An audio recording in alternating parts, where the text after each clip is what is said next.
Okay, so we come to titsetso. So am I correct in saying this is the theme? I am very nervous about expressing the theme as to explore.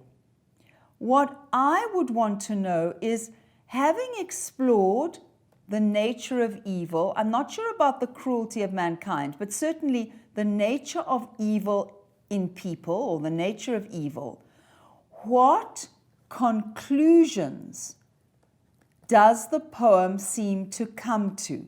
So I was having a bit of an argument with my grade 11s today. The theme is appearance versus reality.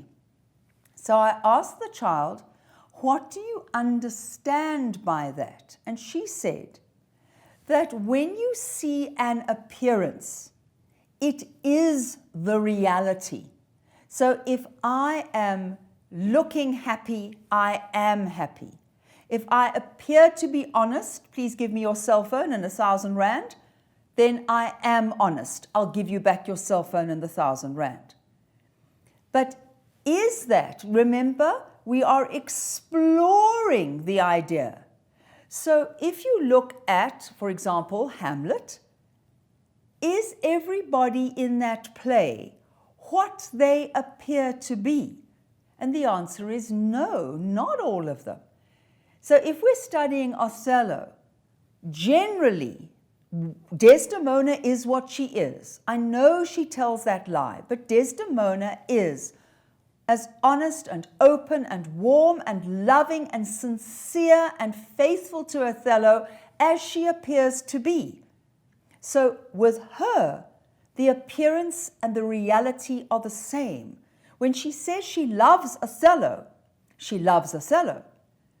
But when Claudia says, though yet of Hamlet our dear brother's death, he's not a dear brother, he killed the man. So when you say appearance versus reality, for me it's too short. It isn't actually telling me what the play is exploring. So the play explores the difficulty of telling the reality from the appearance. Think Iago in Othello. Think Macbeth. Those of you who are studying Macbeth, what does Duncan say? He says there is no art, there is no skill to find the mind's construction in the face. How do you know by looking at somebody what they are thinking? You can't. So the plays are exploring, the Shakespeares that I've mentioned are exploring the difficulty of finding the truth, especially from the appearance. Sometimes it is the truth, sometimes it isn't. How do I know? And this is so relevant to those of you who are studying Life of Pi, and so relevant to all of you who live in this world filled with fake news. How do you know that the stuff coming through on social media is the truth, a lie? How do you know? And the same thing in Life of Pi. What is the truth? How do you find the truth? Even the book itself is written in a way that presents clearly nonsense as truth. So you need to think about it. So am I correct to say, I would say mostly correct, but give me more. Now, where does the more come from? So I sent back to Tisetso in preparation for this lesson tonight. I sent back these lines and said, please put it into your own words. And this is what I got back. So could we please read? The lines at the end of the poem mean that we should be thankful to God, praise, bounteous providence, God. So I'm just going to put a dot. Providence is God. If we can, if you will, for the fact that there's always a good side in us that is hidden in our cruel hearts. So that is that part. we've got an icy cavern. So I'm drawing a big cave. And in the icy cavern, I have got a tiny glowworm. There it is. And that glowworm is tenderness. So let's be accurate. Again, I said to the 11th today, I'm passionate about absolute accuracy. So let's not say a good side. Let's say tenderness. So gentleness, love, compassion. But it's tiny, tiny, tiny in this enormous cavern. And the cavern is icy.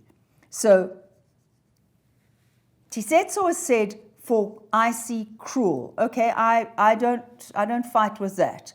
Okay. So we must thank God that we can feel a sense of hope because love can exist in even the most cruel creatures. Yes, I just wanted it phrased slightly differently, but I'm okay. Also, I don't like also. It is or else. So what I want you to say here, the lines of them mean that we either can. Put the can there. Put the can there. So that either we can be thankful to God for the fact that there is love in people in their cruelty. So we can, thank God. And we can feel a sense of hope because love can exist in the most evil human beings. Fine. Or we feel despair, hopelessness, despair. All right, so I wouldn't put and, I would show that that's a quote. We have a sense of hopelessness because I don't like at the root, because he doesn't say at the root, he says germ. And I'm not sure that germ is the root. So I'm going to be more pedantic there in a second. Of a person's capacity for love and goodness, there will always be the existence of evil. Exactly. So just let's look at germ. Now, I know we're in the middle of corona, but please don't think germs as in corona. Think germinate. What does germinate mean? It means start to grow. What starts to grow? Seed. So I'm happy with your nature image, but I want you to use seed instead of root. So a person's capacity for love and goodness is a seed. It's a germ. It's a seed. But the trouble is that in that seed, I don't know, how do I draw a seed? I'm going to draw one of, you know those winged seeds that fly? Aerial pollination. But in the seed is evil, and lodged means it's kind of stuck. So that in the seed of, what did you say? Love and goodness, there is the existence of evil, and it's inside the seed. So let's get this clear. So the problem with the nature of evil is that even a man who has love for his children is fundamentally evil, and that love for his children never extends to stopping what he's doing in those concentration camps.